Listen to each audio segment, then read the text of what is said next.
I'm really excited, and I didn't come here for the spotlight. I didn't come here to have more eyes. I came here to win. This is Sophie Cunningham, and she understands the assignment. She spoke to the media for the first time in Indy and had Fever fans buzzing like kids on Christmas Eve who just spotted a PlayStation under the tree. Except in this case, the PlayStation also talks trash and drains threes. This wasn't just a solid first impression, it was a hype reel in real time. Many fans hadn't seen much of Sophie before, but the moment she stepped up to that mic, it was immediately clear why she's about to be a fan favorite. The energy, off the charts. The humility, refreshing. The enthusiasm, enough to make you plan the parade route. Sophie isn't just a shooter or a scrappy wing. She gets it. She understands what Caitlin is going through. She knows the pressure, the media circus, the weight of being the focal point of an entire league, something that no one else in the WNBA has experienced before. And instead of shying away from it, she's embracing it like a veteran sidekick in a buddy cop movie. That's a game changer. A while back, she joked about it, saying she'd be the Sabrina Carpenter to Caitlin's Taylor Swift. But now it seems closer to reality. Sophie is the perfect player to share and, in some cases, deflect the spotlight from Caitlin without demanding it herself. That's rare. I don't even consider this a bold prediction, but from everything I'm seeing, we're looking at Caitlin Clark's number 2. And by that, I mean the second most popular player on the Fever, and potentially the league. The signs are everywhere, and it goes beyond personality. This could be a breakout year for Sophie, the perfect storm for her to become one of the biggest names in the league. Nobody's really talking about it yet, but Sophie let it slip that Phoenix might not have been the best environment for her, and that there was some behind-the-scenes drama holding her back. I'll get to that shortly. The Fever are already the most watched team, playing in packed arenas, getting primetime coverage, and receiving a media push bigger than some NBA teams. And Sophie is stepping into a spotlight she's never had before. It's yet another reason why this season could be one for the ages, for both the Fever and the WNBA. Let's get into what Sophie said that won everybody over. But first, like this video to welcome Sophie to the Fever.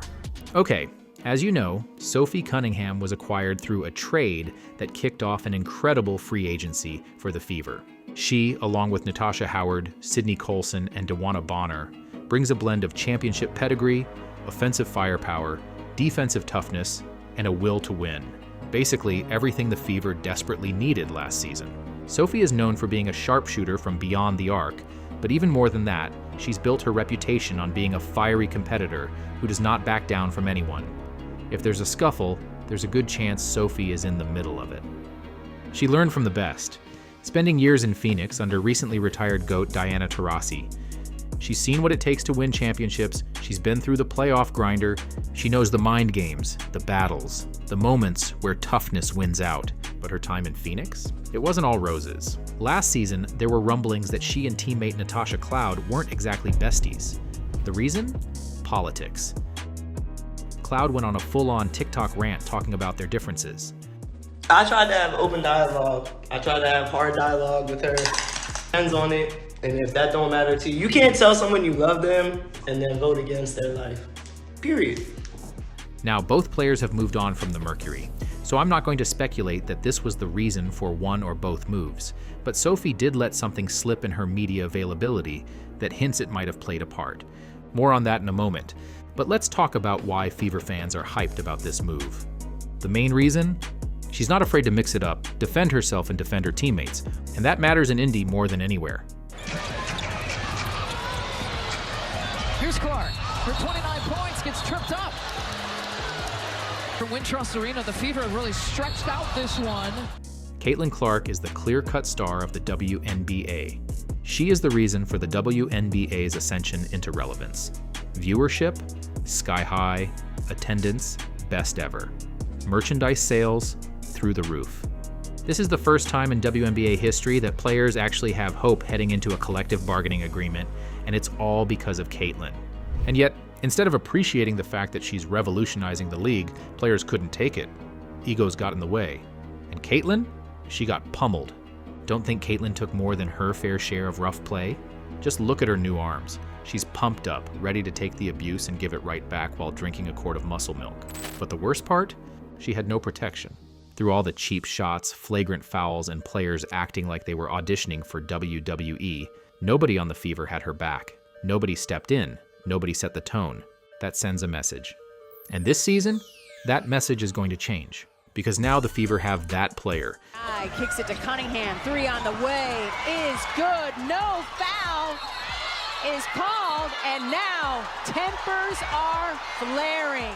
In her media availability, Sophie reminded everyone exactly what kind of player she is. Is Sophie an enforcer? Not really. She's not a goon running around headhunting players like a 70s hockey team.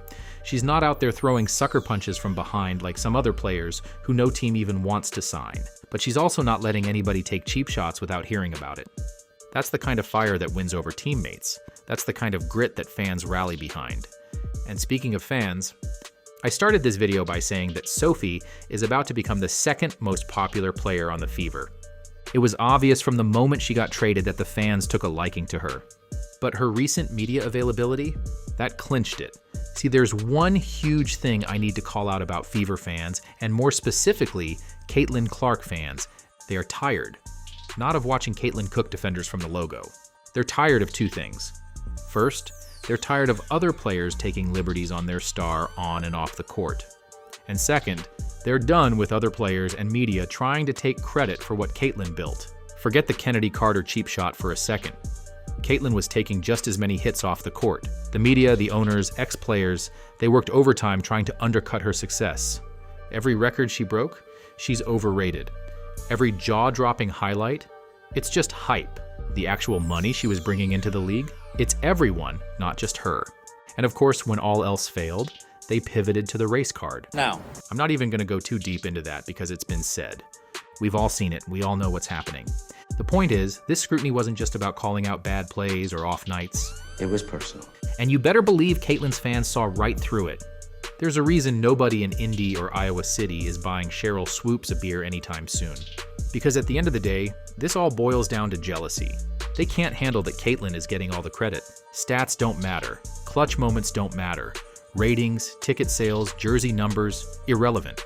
They aren't the one. And that's the part that drives them insane. And that brings me to the second thing. If players aren't tearing Caitlin down, they're trying to take credit for what she's built. Most recently, we've got players threatening to strike to get what they say they deserve because of the leverage they say they created. Subscribe if you know exactly who I'm talking about. So naturally, anyone who comes to Caitlin's defense is an instant hero.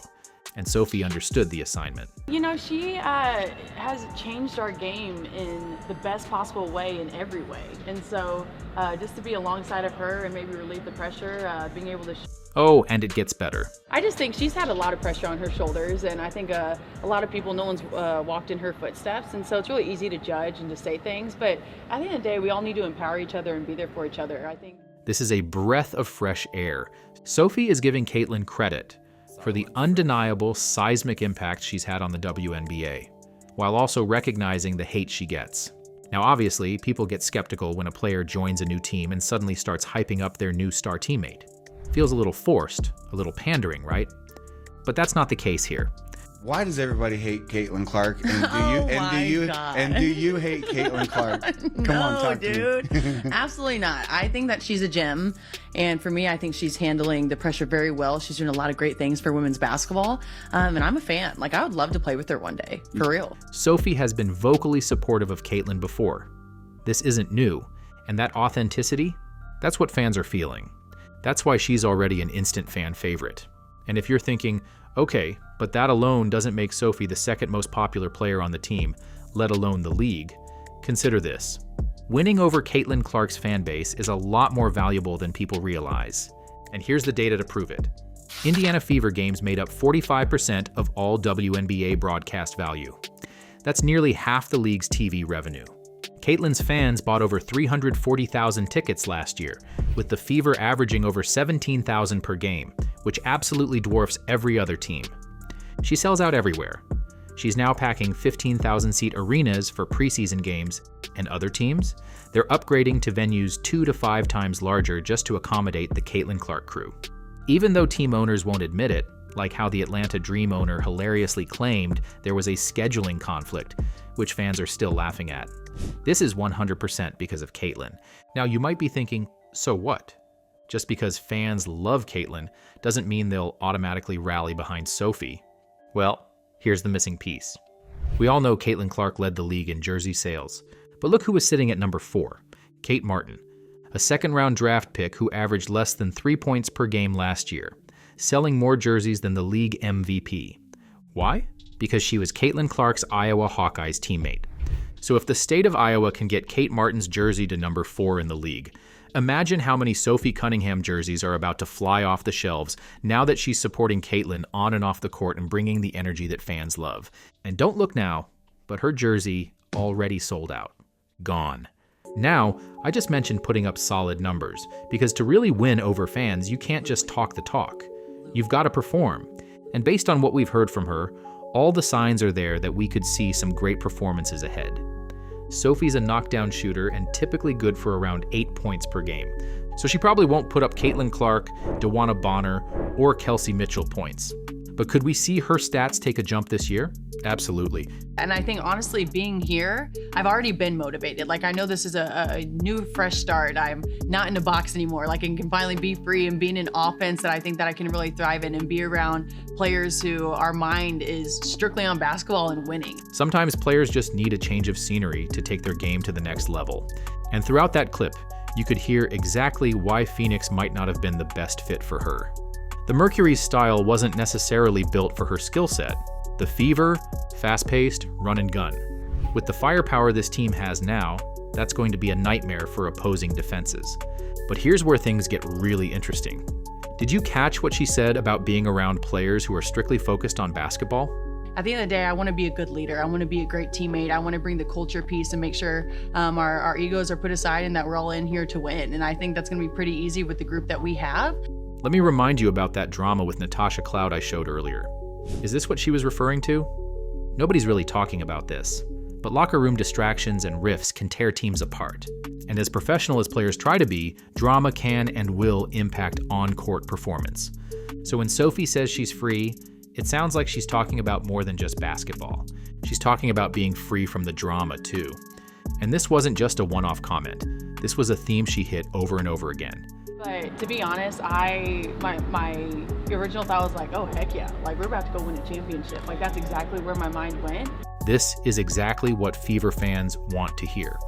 There's been a lot of talk about protecting the locker room this season, and while fans weren't exactly thrilled about the Brianna Turner signing because of her Twitter fingers, you have to hope that this leadership group has built an ego-free team where drama isn't tolerated. Because when you have a team that's locked in, working together, and drama-free, everyone, including Sophie, performs better.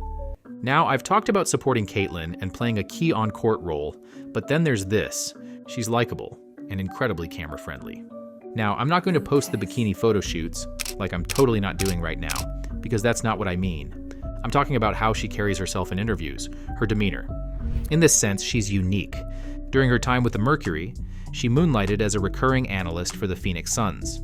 She's natural and comfortable in front of the camera, which allows her to be friendly and engaging with the media, which makes the media want to cover her, which gets you more airtime. And this matters because if the media is talking about you, the fans are paying attention. Now, this isn't even what she's looking for. She said as much. You know, I am really excited, and I didn't come here for the spotlight. I didn't come here to have more eyes. I came here to win. But handling the media, being visible, and being part of the community is part of the game. It's a necessity. It's essential to growing the sport. And she has it down, without the ego. Sophie may not have been a household name in Phoenix, but let's be real. Players not named Caitlin Clark just aren't household names. Other WNBA teams don't sell out NBA arenas. Caitlin does, wherever she plays. Indiana? It's officially become the mecca of women's basketball. It carries far more weight than any other WNBA market, and the Caitlin Clark fans, they're on another level. Sophie said it herself. The Fever are one of the most watched teams in the world right now. Everyone is paying attention to Caitlin, and because of that, they're paying attention to the Fever. Now drop a check or an X in the comments if you agree or disagree, but I think Sophie is primed to become one of the most popular players in the league.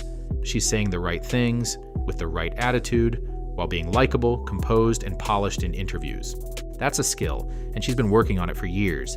If we've learned anything by now, it's this.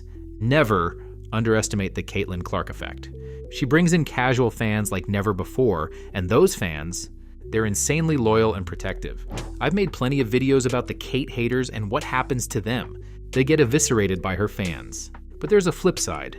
When you respect, support, and actually give credit where it's due, which shouldn't even be a controversial concept, you get all the fan support in return.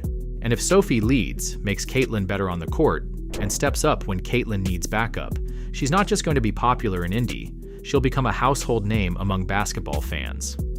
Don't underestimate the power of Caitlin Clark and Fever fans to turn a Fever favorite into a league favorite. It's going to be fun to watch it all unfold. If you're still here, drop a basketball in the comments. Thanks for watching.